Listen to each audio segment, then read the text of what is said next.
What's up, hockey fans, and welcome to another episode of Marty's Illegal Stick. I'm your host, Scott Kinville, and Chris, my co-host, Chris Pizzotti, is here. He's ready to go. We got some things around the hockey world we want to talk about. We're just the type of guys that just don't jump right into stats and all that right away. We like to have a little banter. And before we went on the show, Mazzotti here was telling me about the night he had with the new NHL game. I'm not really much of a gamer, so Chris, I'm going to have you describe what exactly happened and how you got to this hole in the road with the new NHL game. First of all, a little history. I have been playing the EA NHL game just about since, well, I've definitely been playing it since the first game came out in 1992 for Sega Genesis. Like, I got now you're talking my language. I sold half of my Nintendo, like a third of my Nintendo games in the penny saver to buy a Sega Genesis to get the NHL game, and loved it. Played 94 from like 94 to 2000. It was so good. And then in 2010, I came back to this franchise. Been playing it since then. And this year has got to be like the most controversial year because they did so many good things at the same time doing so many bad things. Like, they changed the gameplay up, like some good things.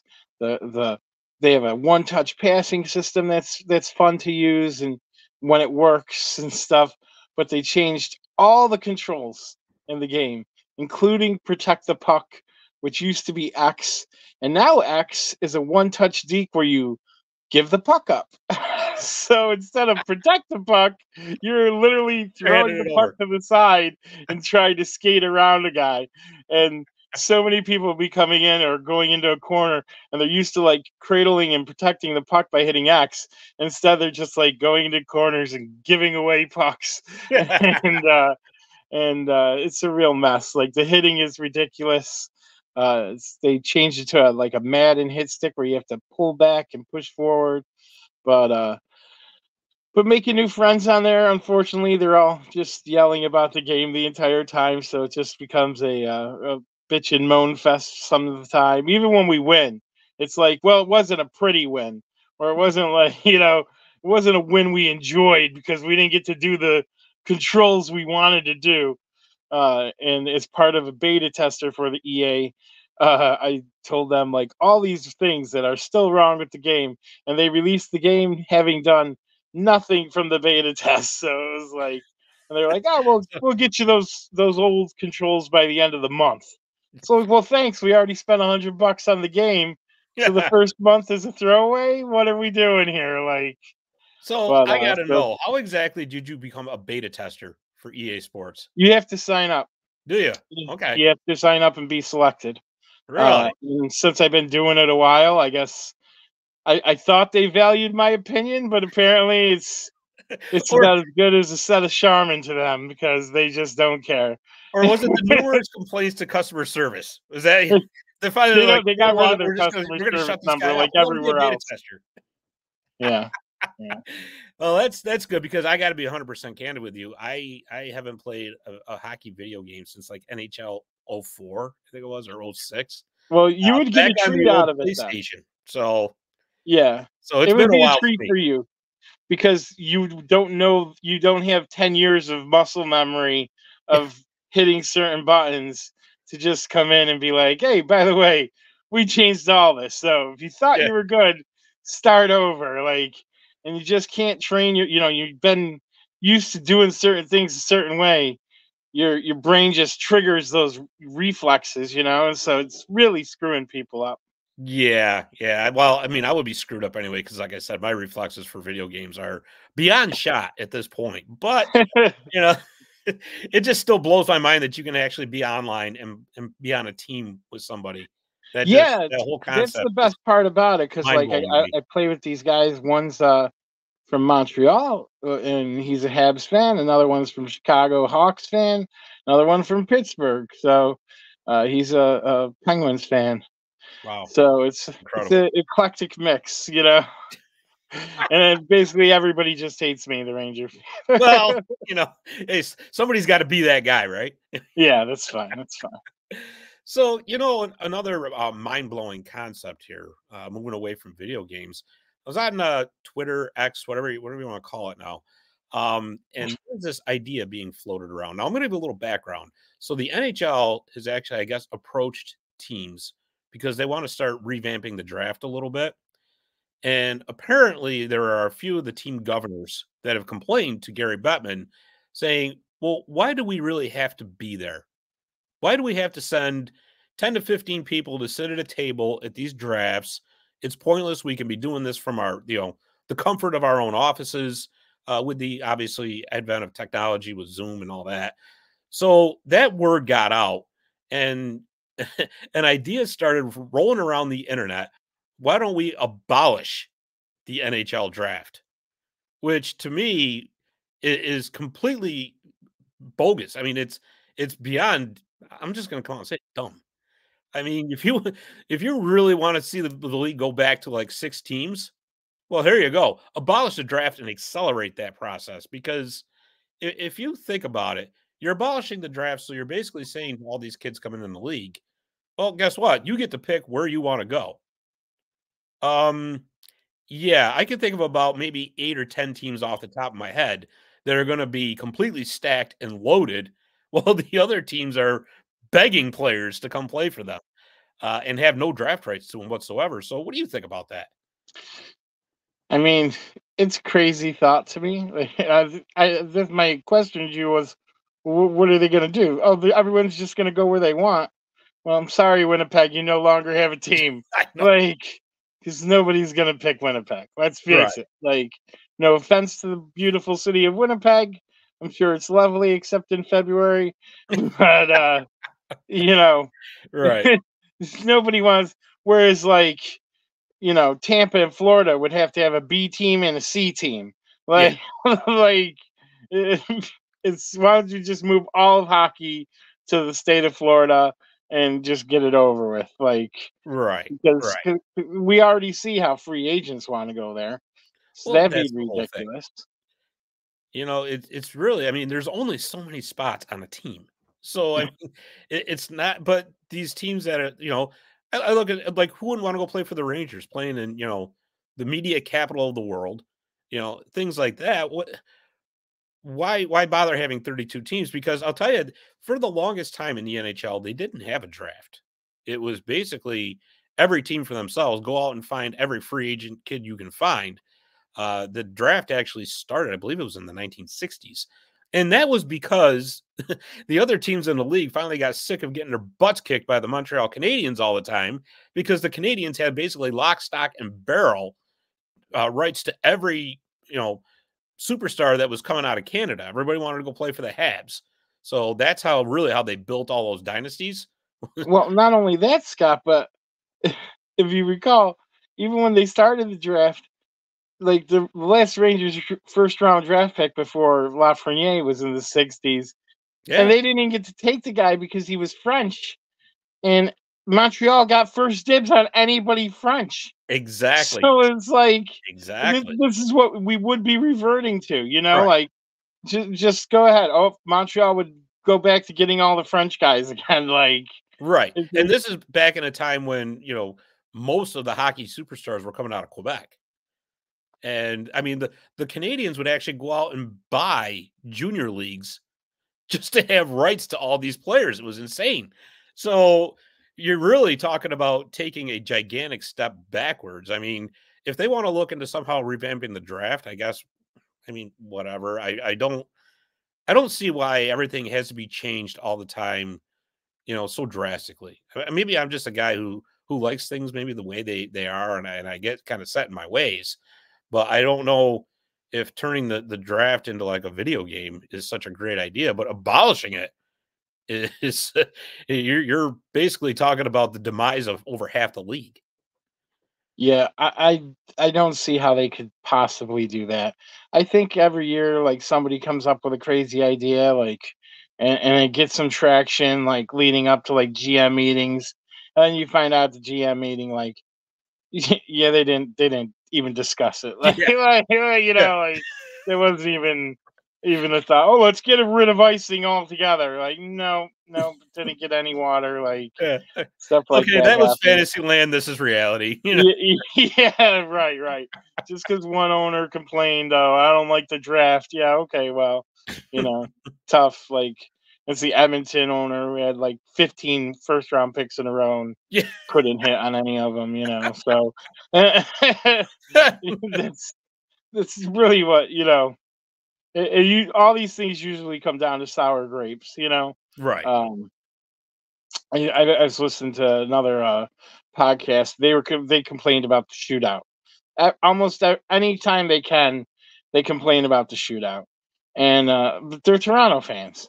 I'm like, sure, of course you're going to complain about the shootout. You haven't had a goalie capable of winning one since you had like Ed Belfour and Curtis Joseph. So sure, why would you guys want the shootout? Of course, like for Right. me, I think it's great and exciting and it's a fine way to end a game. I hated ties. I hated ties. I See, mean, I disagree there's with you. I nothing can't worse stand the than going to shootout. a hockey game. It was such a disappointing feeling when you got. I half the time I was like, I'd rather they would have lost because the tie just felt like nothing walking out of there. Like it was like, okay, we waited all night for this climactic finish and we didn't get it. Like I don't like it. I never liked ties. Yeah, I mean, I don't know. I'm not a big fan of the shootout. I would rather see overtime extended, to be honest with you. I I would get much that, rather but see that.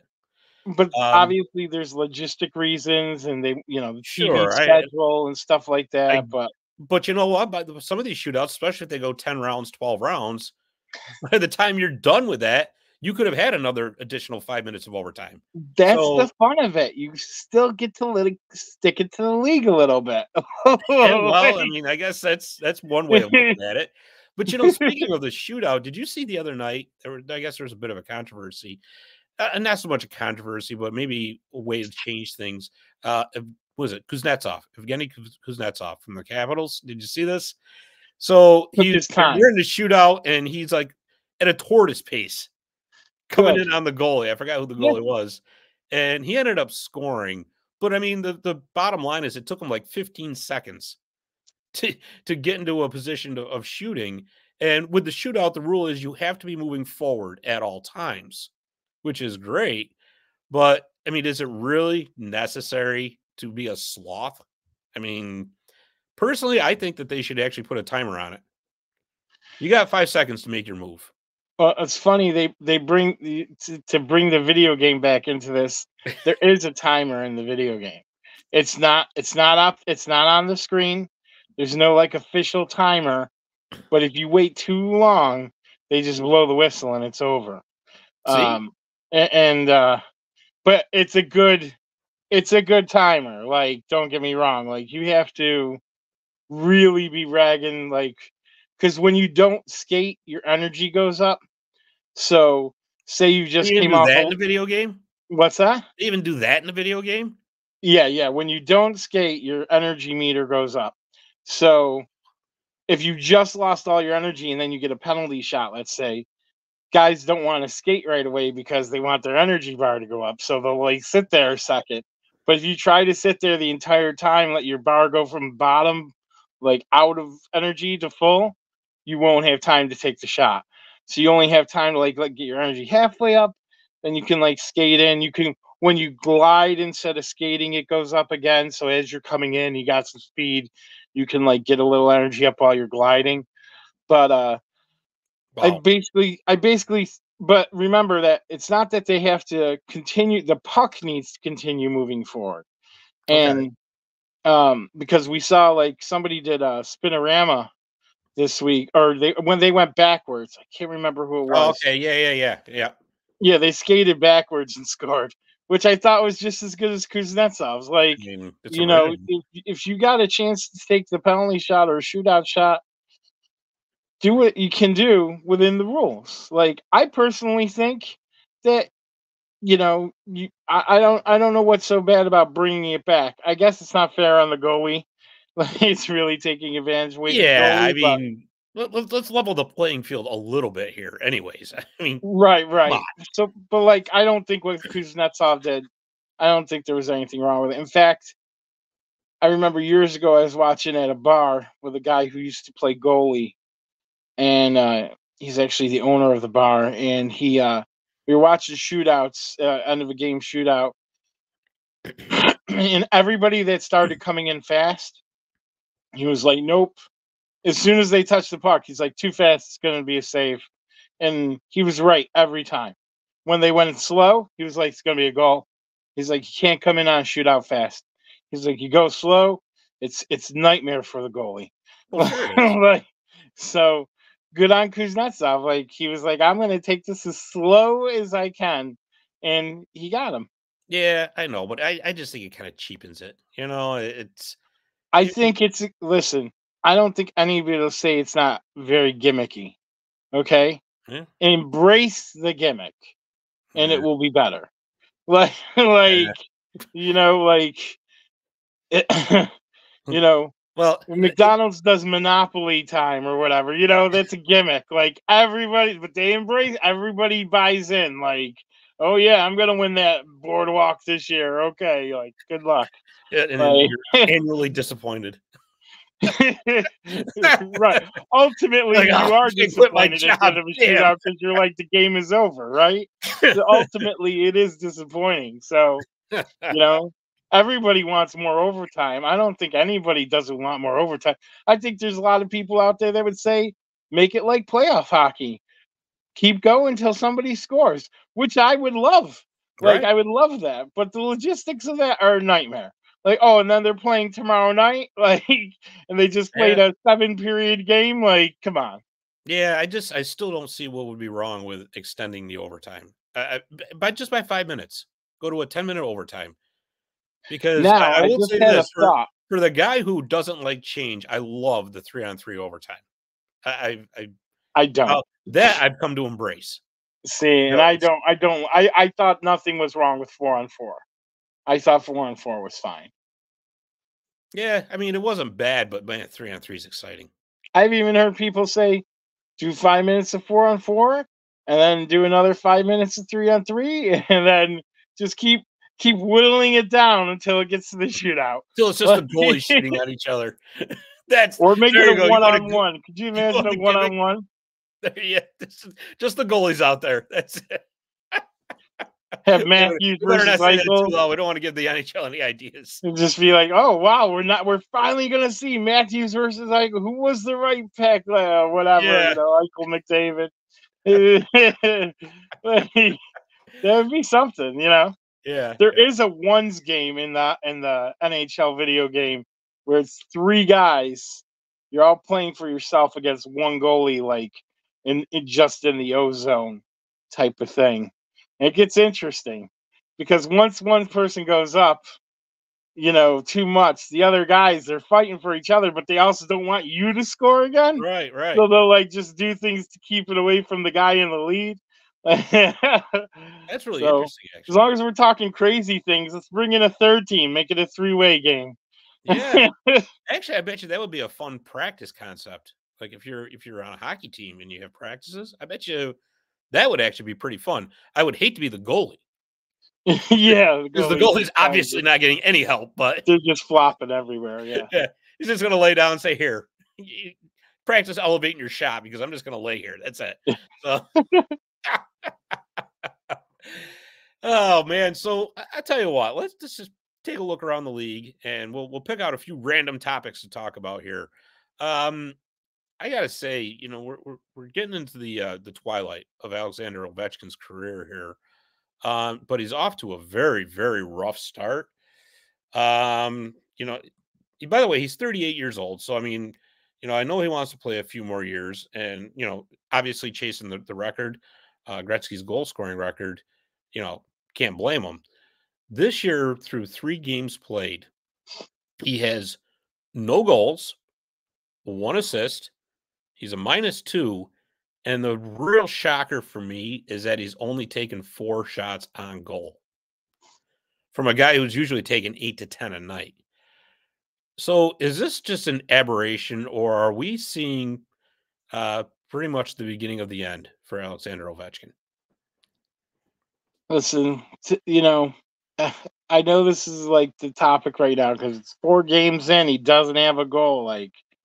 But we've also seen this guy score in bunches, Mhm. like in bunches and bunches of goals, right? Like if it was a cereal.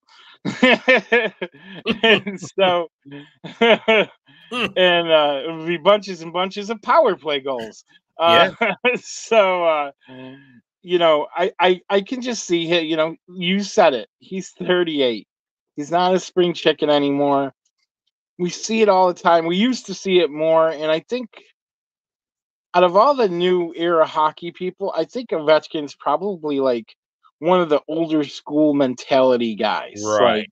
And I'm sure he's like not going crazy all summer at this point, training like crazy to be ready day one for the season. I'm sure he takes like some time off to spend with his family and whatever and relax during the off season. So it's just I think if in his case, I think he'll be fine.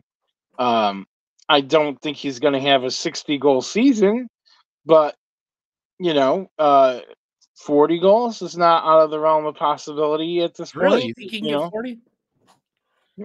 I You think mean,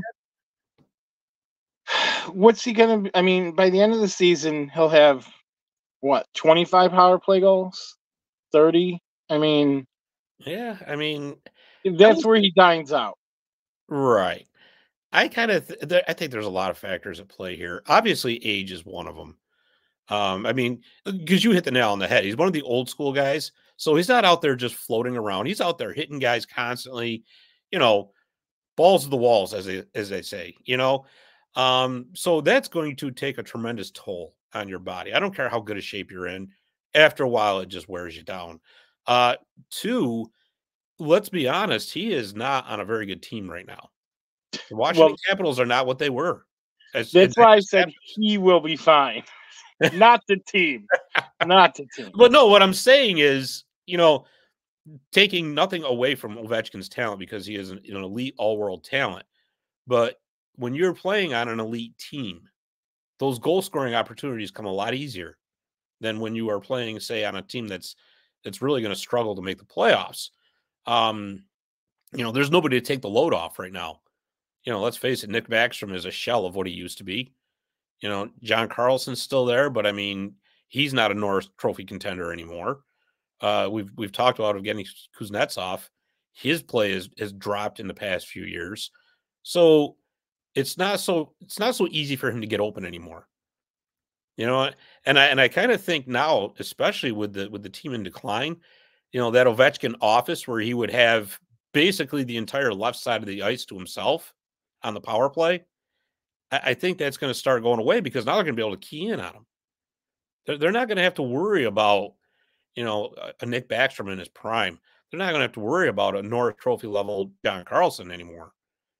So I think that's going to hurt him. Now, I'm looking at the stats right now. He's got 822 goals. The overall Gretzky record is 894. So what's that? He's got 72 goals to tie, 73 to break. So obviously it's not going to happen this season. But let's say this continues, right? And say he only ends up with 25 goals this season. Let's just hypothetically. Because if this play continues, that's a very realistic number. If Listen, that's gonna be the norm, right? Is he gonna be able to play another couple years to actually break that record as much as I'm sure as he wants to? But well, let's just let's be realistic. If that's the way it's gonna be, I'm not so I mean, I'll tell you something, Mazzotti. I thought for sure he was gonna break the record. Last season, I'm like, yeah, Gretzky's record is done. Probably going to be not this season, but the following season. Now there's a little doubt creeping into my mind. And yes, you're right. He can score goals in bunches. You're absolutely right. But if he's going to have to rely on that and those bunches don't come, that goal scoring record may not be a lock. well, how long can he play is the question. Right. Because the last I checked, Yarmir Yager's still lacing up the skates. You know, And so I don't really see a reason why Ovi can't do the same thing. Of course, there's teams that'll take flyers on him, even if the Capitals finally say we're done, which I don't know if the Capitals could ever possibly do at this point, Right. right? Like they might have to say, well, $1 million for a year, like we'll take it a year at a time, Ovi. Like you know they want that record, right? The franchise wants that record. Sure. Like it's not just Ovi. I think the franchise might want it more than Ovi wants it at this point. Like Could they be. want. I mean, they have put everything into this basket at this point. Because let me tell you, they didn't go out and sign a bunch of young guys to rebuild this roster. Like They they can. don't They're have the pretty much money. they're handcuffed to the cap. I mean, Yeah, that's they don't have the money. They've been paying these guys too much for in their 30s, and that's it. Like they're an old team. Like did it pay off for them? Yeah, they won a cup. You know, they got a cup. They sure. they got what they wanted. Now this is everything else is gravy right now, right? So like they can finish in eighth place of the division. It doesn't matter as long as Ovi continues to build towards this record. And now the sky is falling because we're 4 games in and he's only got 4 shots. Like so, it's an issue. But if you've been catching the games, it's just what you said. He's setting up in his office, but they're blocking him. They're getting there, like stuff like that. That's to me, that's just puck movement on the power play, because we've seen it. We've seen it a billion times. Everybody knows where he's setting up. Everybody's getting there, and yet he just blasts them away, and they go in. Like it's not even. It's not like there's no goalie in that too. Like Right. he's got an amazing he's finessed that shot. Like that's what he does, you know? And so I just think that he'll just continue to plug away at it until he gets it. And then even then maybe he'll retire, maybe he won't. Maybe he'll want to keep playing. Maybe he'll want to be a journeyman and take a year here, a year there. I don't see that happening, but you never know. I Yeah. mean, we've seen it before. Guys do not want to leave the league. They don't want to leave the guys, They're not ready to go off into being a regular family man 24/7, and they'll stay in the locker room as long as they can. So Yeah, you but never the fact know. is, But though, I do think that record's toast. I think it's you still think toast. so? Yep. I think he's going to stick around. What if even if he gets 25 goals this year? Okay, he only needs to do that 2 more years, like, and he'll have the Yeah. record. Like, what's that? No, he'll take it. I mean, his contract's coming up, right? I think at the end of next year. Is it next year? Yeah. I think it's So next year. if he doesn't have it done by next year, he'll get a 1 year deal to finish it up. And I don't think anything barring like uh you know uh catastrophic injury to his tibia or something like that. Like Well, that's the other thing too. So, I mean, he's really been durable throughout his entire career, and thank goodness because you never he's want had to see. some injuries, like ankle injuries and Yeah, stuff. but nothing that he's had to miss, months at a time. And I I'm think sure he he's missed played like before. 6 weeks at a time here and there. Yeah, but not.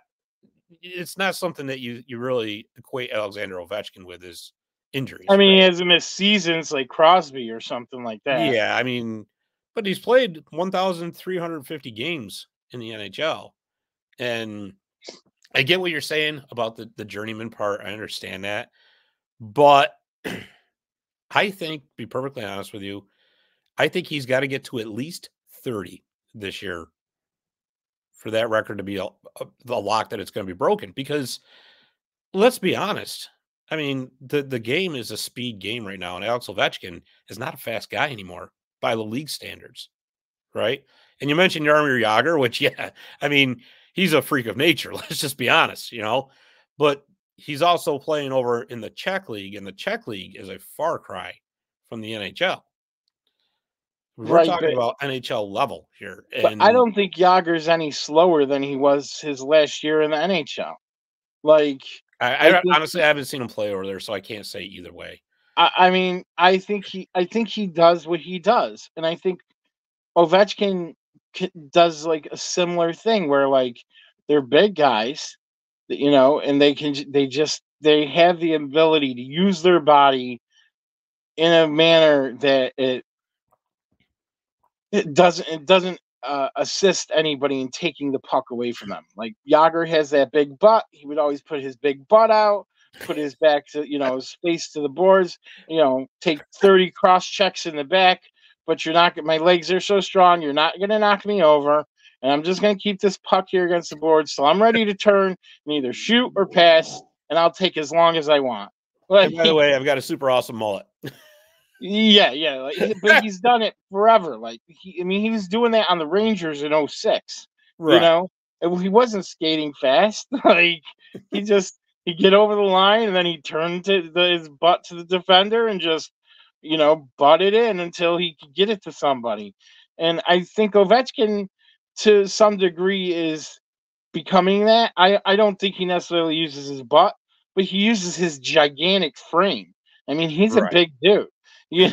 So and we see a lot of this right now, that in the first round of the playoffs, it doesn't get through, but I see a lot of free hand pushing, like guys using their other hand to push guys off, to keep guys off. Now it's one thing when you have the puck, but I've been seeing it everywhere for everything, and it's like I've seen this called interference about 1 billion times, but I don't know if there was a memo released or what, that like now we're letting guys use their free hands, or like I saw last night, I was watching the Rangers get demolished by Nashville, and like guy pushed the puck in, and then Trocheck went to go around a guy, and he's just getting pushed up like this as he's trying to skate around. No interference call, nothing. Like the puck's in the corner. We're at the face-off circle. He's trying to skate around. And he's just getting pushed off like this is a line at a football game. Like, and there's been a lot of that around the league. And I think Ovechkin can take advantage of that, especially at like this point in the season, where he uses free hand push. You see Crosby do it all the time. He never gets called for it. Well, I think your elder statesmen, so to speak, and your superstars do get a little bit of latitude, which they should. I mean, you've earned that right. Not necessarily to break the rules, but to not be called for every ticky-tacky thing either. But of course, it's an age-old concern, right? Consistency in officiating. And we've talked about this before, and I still believe that the biggest part, or the biggest problem that we have with the officiating, is because the league, or leagues, I should say, whatever, are constantly overcomplicating the wheel. I don't want to get off topic here. Yeah, well, we are. Yeah, what a surprise there. But I am so sick of the offsides challenge. I know. I am so sick of it. 3 goals the Rangers had called back in the last 2 games. 3. And let me tell you, last night's one was very close. But the 2 they had against Columbus that were called back, those are crappy linesmen. I'm sorry. Mm-hmm. One Lafreniere was offsides by like 4 feet, and the other one was almost just as bad. And it's like I know it's early in the season, guys, but why do we have 2 of you out there if not one of you can see the offside? Right. Like, and then the other night, Kelly Sutherland skated in front of Artemi Panarin on a breakaway and stole the puck from him. Then, wait a minute. Then, the puck, now, a clear breakaway. Artemi Panarin skating in, the ref goes like this. I'm going to skate right in front of you, but I'm going to jump out of the way. And when I jump, the back blade of my right skate is going to catch the puck off your stick blade and bring it to the wall, so that you're 5 feet past me now, and you're like, where'd the puck go? And by the way, now the other team has taken it, gone down the ice, and they call a penalty on the Rangers, and then Lindgren is so mad that it happened that he slaps the puck down the ice, not in anybody's general direction, but he slaps it out of the zone. Yeah. And they called him for unsportsmanlike and gave the Rangers a 5-on it was a 5-on-3 against from going from a breakaway that the ref stole the puck from the player on. I mean, it is ridiculous. And he's a good ref. Like, I have nothing against Sutherland. I think he's one of the better refs in the league, but I have no idea what he was thinking. Like, he could have easily skated, just stopped and let Panarin go by and skated behind him. But he felt the need that he had to get to the wall, and I have to cut the player off, and then, oh, sorry, I also kicked the puck away from you. Like, Well, it you know was the what? most egregious thing. Maybe he And was. then you think the Rangers get a makeup call? No makeup calls the whole rest of the game. Don't Nothing. say It that wasn't out like loud. anything Jeez. came right back to them. It's brutal. I mean, they've been really brutal. Well, maybe you know what? Maybe Sutherland was a defenseman when he played, and his defenseman instincts just kicked in. Who knows? I mean, Oh the boy. offsides. I mean, it's all getting very crazy. Yeah, Um, I agree. I just and again, we're talking about overcomplicating the wheel here because with the review, oh look at he was off by a pixel. It's yeah, right yeah. there. I hate that That's what so last night's was like. much. It was like, come on, man. I mean, what are we doing here? I'm at the point. I was very much on the side of review. I'm at the point where I'm just like, Yep, get rid of it. keep it in the playoffs if you want. It doesn't bother me in the playoffs. Yep. It's a regular season offside review, 5 times a game, Yes, automatic. It's it's not a ridiculous. challenge. Like, you could challenge it as much as you want if you win Yep, it. Like, it's annoying. It's it really is. ridiculous. It would have been 3-1 the other night with the Rangers versus Columbus instead of 1-1. Like, Yeah, that's a huge swing, you know? And it's not like the guys didn't score the goals. It's not like the goalie stopped playing and was like, "No, I could tell that was offsides. I'm gonna not right. try to save this one." You know, like, Yep, exactly, exactly. So I'll tell you what, let's shift gears here. You came up with a heck of an idea that I really like. We're going to play a little game called Real Deal or No Deal. And it's so basically going to be for those keeping score at home. It's going to be Mazzotti is going to come up with a few teams, and we're going to discuss whether they are the real deal or no deal. So, if you would, my friend, who is your first team? well, people like to jump to conclusions. This is where I come up with this. At this time of the year, I like it because, you know, in some places, teams have already won the Stanley Cup in the team's eyes. You know, see Toronto fans after the first round last year, and then you know, in other places the sky is falling and it's never gonna get better. And it's like, all right, let's relax. It's 4 games in. Like, like, but we know, regardless of however you feel, these points matter. Well, of So, course I do. I always said, like, win these games. Yeah, Then you can worry, like, later, like, if you lose a game in March, like, you can say this is why we won games in October. Like, yep. um Because when you miss the playoffs by 1 point, you're like, "Gee, I wish we'd won a couple of those games in October." so my first team here is leading the toughest division in hockey. Metro Division leading Philadelphia Flyers, sitting at 3-1-0, 6 points, goal differential of +4. Are they the real deal? Have the Flyers turned the corner? No.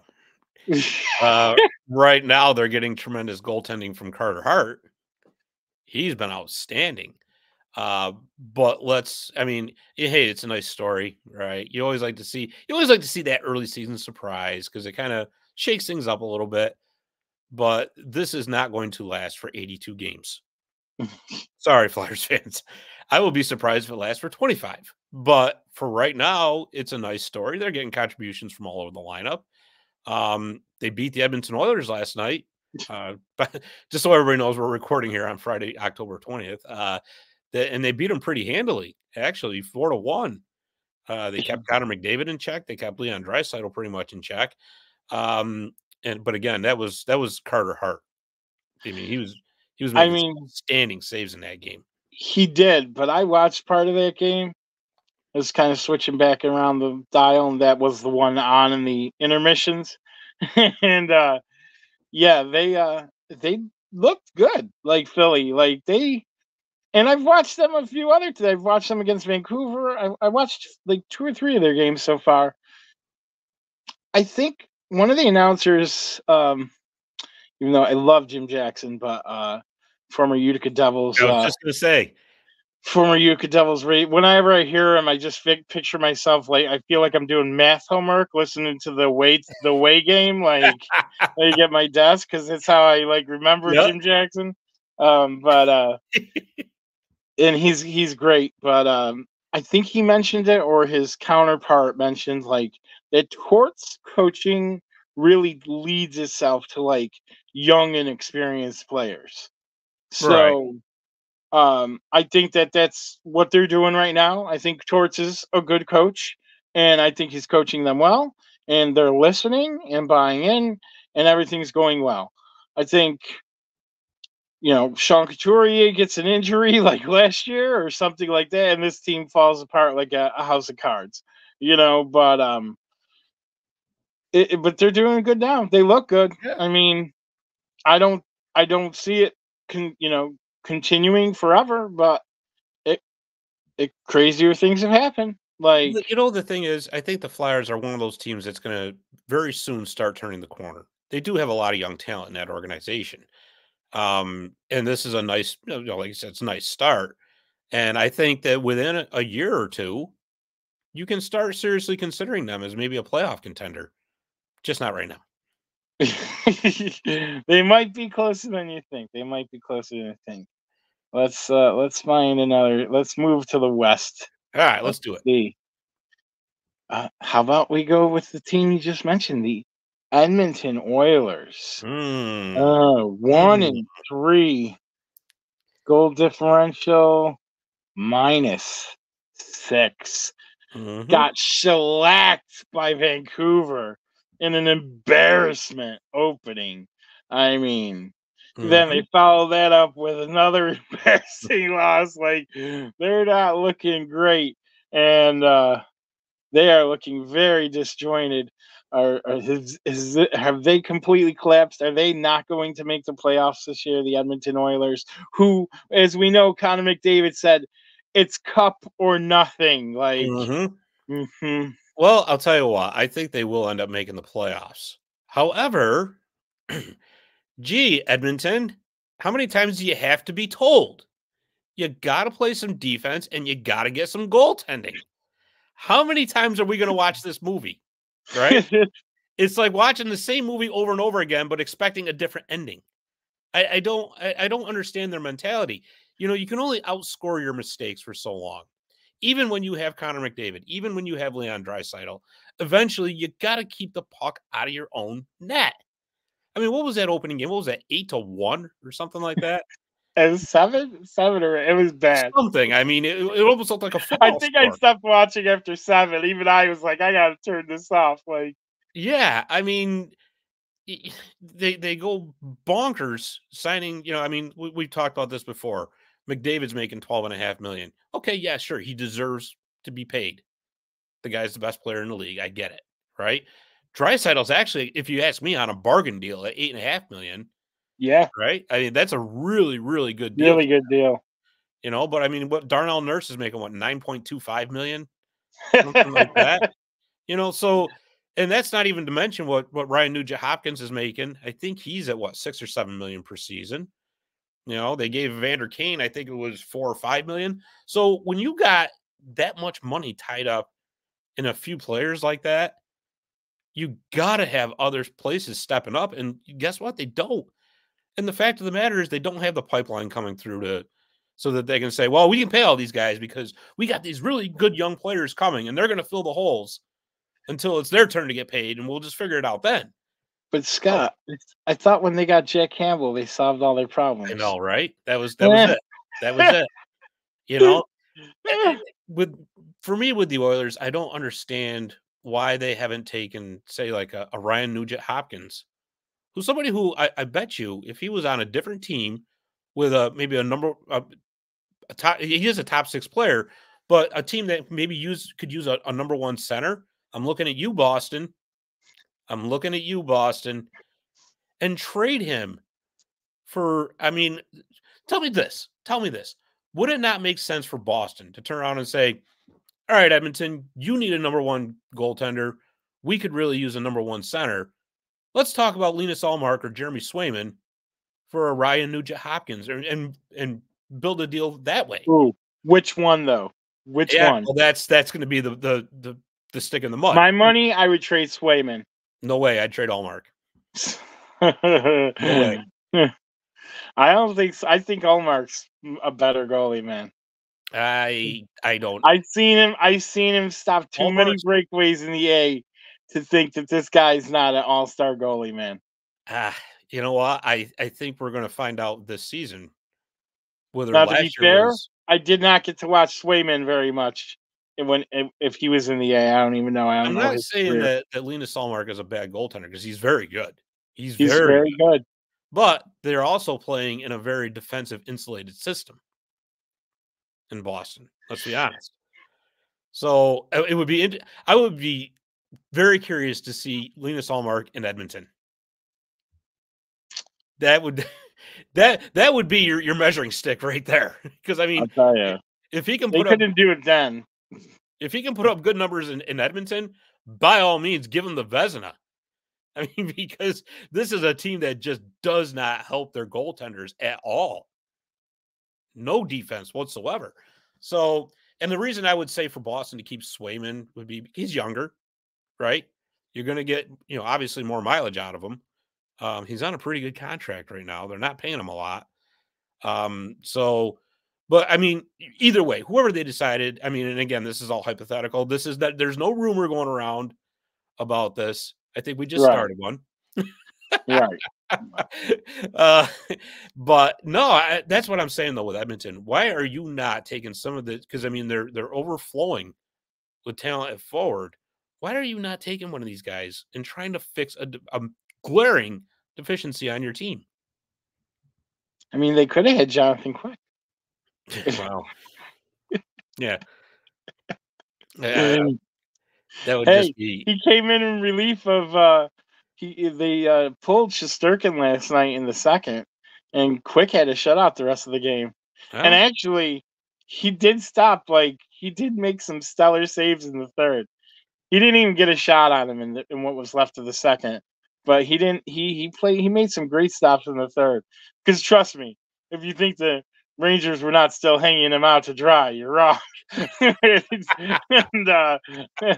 he held up the few times they did. They had a better third, but they got to start playing games. Well, so Edmonton, they're going to make the playoffs, but Edmonton's going to that's make the it. playoffs, but that Pacific Division's a bit tougher than you think it is.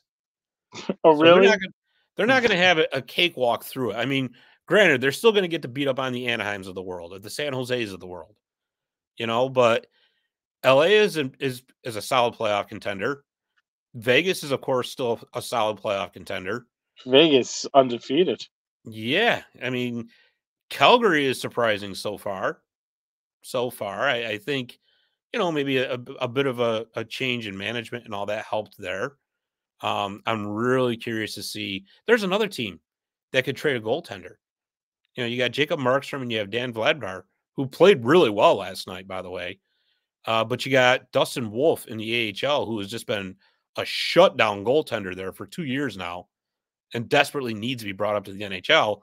That's another team that can make a move. However, I don't see a trade for a goaltender going down between Calgary and Edmonton. Oh, yeah. There's no way that happens. No. um, I got another team for you here. The Arizona Coyotes are ooh, 2-2 oh, with a goal differential of +3. Have the Arizona Coyotes turned a corner? Will they be a playoff team this year? I don't know about a playoff team. I will say that there's a ton of young talent there. They're an exciting team to watch. They are. It's a pretty good team to watch. I gotta say, I've been watching Arizona games and I'm like, what am I They've doing? got I feel like I'm watching remember the TV channel that used to like scroll like what was playing on TV, the TV guide channel. yeah. And sometimes you get like stuck watching what was at the top Yeah, or whatever. And then after a minute you're like, what am I watching? Like, this sucks you in. that's how I feel when I watch an Arizona game. I'm like, oh, they're fast. Oh, good goaltending. Oh, what am I watching? Like, there's only 4,000 people in the arena. What's happening here? I'm surprised they don't do like CGI effects to make the crowd look bigger. Or pump the sound in like during COVID. Just make the whole arena a green screen, you know. No, they're a very exciting team. I just don't think they make the playoffs. I think there's too much competition for those 8 spots, to be perfectly honest with you. But again, they're another team that's turning the corner for sure. And they've got they got like 85 draft picks in the next 3 drafts. And I'm being facetious, of course, but I mean they got tons. So that's a team. I mean, they're still paying Marion hosts, I believe. Yeah, well, I mean, but they're certainly not a cap team. They're not paying anybody. So, I mean, that's a team that could really be. You can watch out for them next year because they got flexibility, right? So they got cap flexibility. They've got 1 million draft picks that they can trade for to get help now, to get better now, and not to mention all the young talent that's already there. So, I mean, if they could just get their arena situation and where they're actually going to play straightened out, this is potentially a very exciting team coming down the road. Here's my thought on them. Let's just assume the Pacific's going to get 5 positions in the playoffs, right? Okay. And so the Central is only going to have the first, second, third place team.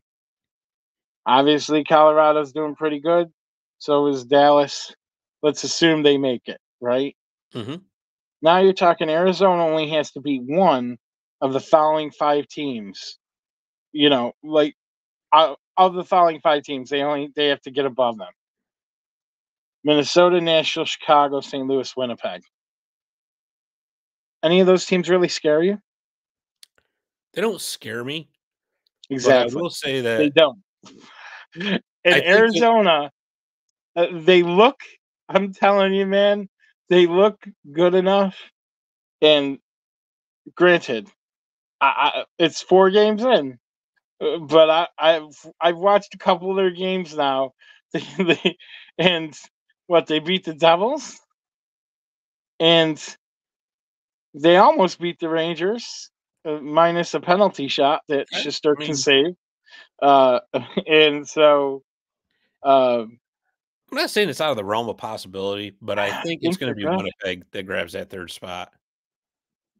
Who's going to grab it? I think it's Winnipeg. Winnipeg is in last right now. I know, but we're 4 games in. I mean, they're 1-3. But I think, by the time things shake out by the end of the season, I think it's going to be Winnipeg that gets into that spot. I think there's too much established talent right now. I think Winnipeg's basically on their last legs. I couldn't believe the contracts that they handed to Connor Hellebuck and Mark Scheifele. Yeah. They had to just make us look like jerk. They had to make me look like a jerk for saying Hellebuck was going to be on another team by the end of the year. And they heard me. Thank you for listening, Winnipeg. And they're like, nope, we're sticking it to Mazzotti. We're going to give him a big contract. Yeah, I don't understand that. I mean, Hellebuck's going to be 31 when that contract starts. Mm. I mean, I understand wanting to sign your number 1 goaltender and keeping him in the fold, but man, 7 years for at any position, really. Yeah, but if that goes south, they'll just sell him off to Edmonton. Right? I mean, or whoever's going to be the next cap dump team, It's just for goalies. Just for goalies. Yeah. You got an overpaid goalie. Yeah. Send him to Edmonton. Yeah. Hey, yeah, exactly. Just another Jack Campbell deal. Jesus. Oh my goodness. All right, let's give you one more here. We've All right. covered each division. How about we get over to the Atlantic? Repping them today. The 3-1 Ottawa Senators. Oof. You know what? The Ottawa Senators to me are the Arizona Coyotes of the East. And I don't mean that in a bad way. I mean as in a team that's got a lot of young, exciting talent that is certainly on the rise. I said going into this season that I thought Ottawa was just one step behind Buffalo so far in the rebuild. But this season so far, and again, we're early, but it's a young season, but so far, the Senators look like they could be the real deal. Because looking at that Atlantic division, I'm going to be totally honest with you, there isn't a team in that division that scares me. As far as that's going to run away with the division, no questions asked. Toronto's going to make the playoffs. Florida's got a lot of talent there. I think Tampa Bay's in a lot of trouble with the Vasilevsky injury. They're in Oh a lot of yeah. trouble. Does anybody care? Does anybody care? Yeah. No, no, no. Well, Nobody cares. I think the hockey world's gone. I think Tampa fans you've got don't enough care right cups now. for now. I think you'll be all Yeah, right. But yeah. Boston's 3-0. I don't see that lasting, to be honest with you. I'm telling you, I think Ottawa and even Detroit. Look at Detroit; they're 3-1. So we're starting to see a trend here, aren't we? These teams that were doormats for the longest time have finally got that young talent developed, and you're finally starting to see starting to see it rise to the top. I honestly, Chris, Who's the GM in Detroit again? what's that? Who's the GM in Detroit again? Oh, there's some guy named Stevie Y. Yeah. Sneaky bastard Stevie Y. Isn't it just how he did it with Tampa too? Pretty Oh, much. they're just a team you wipe off the board. Oh, you go Yep. golfing for that trip. Next thing you know, they're in the cup final every year and Yep. everything. That's all thanks to Stevie Y. Don't let anybody fool you. And now here comes Detroit. Oh yeah, they haven't made the playoffs in a few years. Oh, boom. He just drops in. By the way, I here's know. a complete, full, ready to go roster. 2 Blam. seasons. Boom. There you go. Like, oh, what's that? Yeah, all-star goaltender. Boom. There you go. Just took him from another team. Yep, it just took him. Just took it. Just came in and was like, it's like somebody in Edmonton's got to be going like, can we get Stevie Y? Like, Oh, because they have the old Red Wings general manager who got run out of town for Stevie Y. right, exactly. Yeah. I'm actually shocked that GMs around the league, when they see Steve Yzerman's number come up on their phone, that they answer. I'm surprised because they have to know they're going to lose the trade. They have Every to know time, this. right? Oh, what's that? JT Miller and Ryan McDonough for a bag of pucks. Where do I sign up?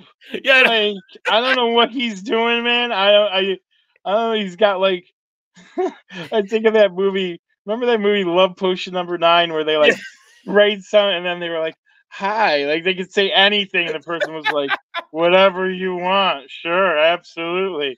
I think that's what he does. I think it goes through the phone line.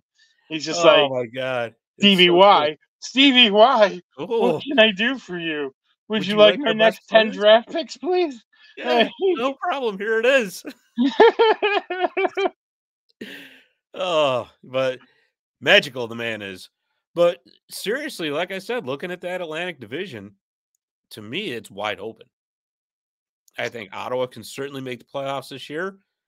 I think, and because of the guy we just talked about, Stevie Y, I think Detroit could actually get in. Where does that leave our up and star rising Buffalo Sabres sitting at 1-3 with a Oof. goal differential of -5? I don't think it's time to panic. Of course, you're only 4 games in. You got a lot of hockey to play. But I will say for the Sabres, and especially for their fan base, they're going to have to snap out of this soon because this was supposed to be the season, right? This is the season where all the misery ends. They make the playoffs. They're not getting kicked around anymore. And they're playing a lot of discombobulated hockey right now. So I think that there's now pressure on Buffalo where there wasn't before.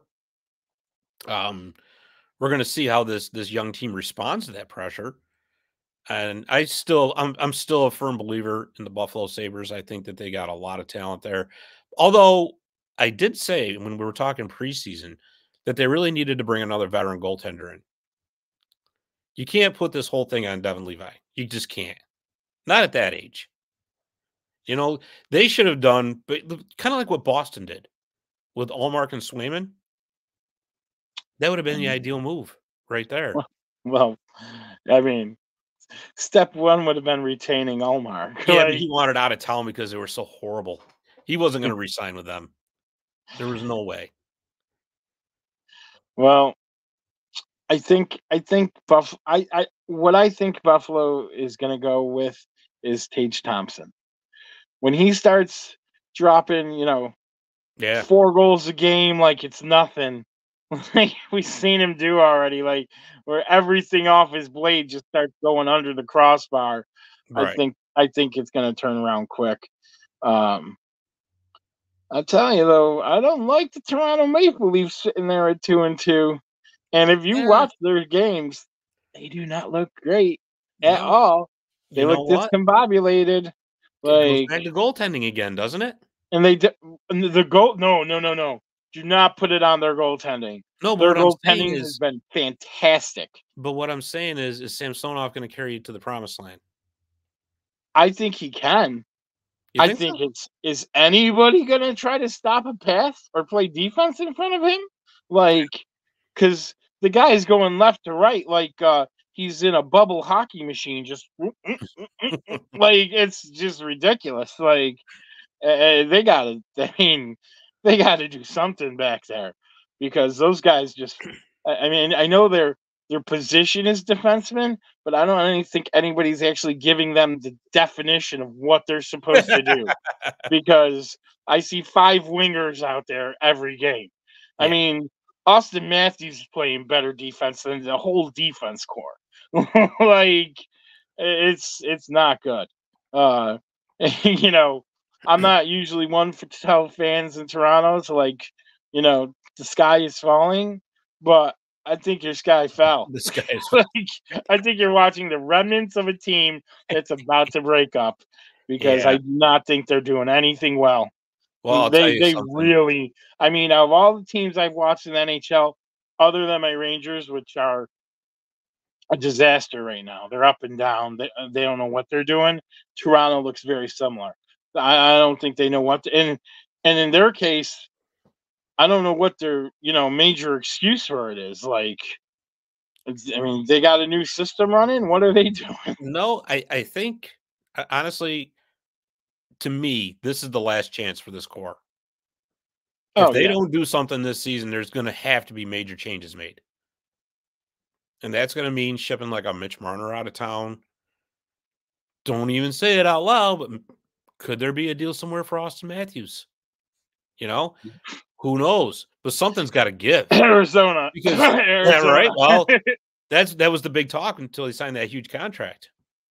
But you want to talk about a team that can afford to fit Austin Matthews under the cap? You want to talk about a team that's got assets to bring in somebody like Austin Matthews? Austin Matthews. Yeah.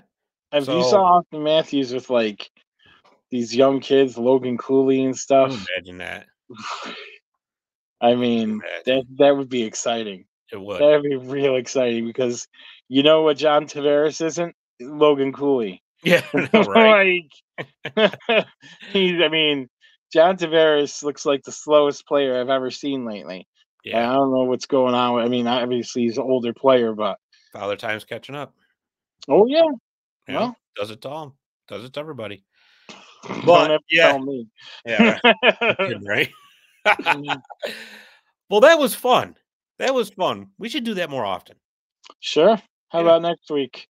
Let's make it a regular part. Let's make it a regular part of the show. Real deal or no deal. I like it. But All right, my friend. Well, I'll tell you what, we're going to sign off for this week. We got a lot of hockey to watch in the upcoming week, and we will be back. Just like, remember Mr. Rogers? He said, I'll be back next week. All right. That's Yeah. us. Yeah. We'll be back next week. So, for Chris Mazzotti, I'm Scott Kimball. Thanks for listening. We appreciate it. And we will see you next week on Marty's Illegal Stick. See ya.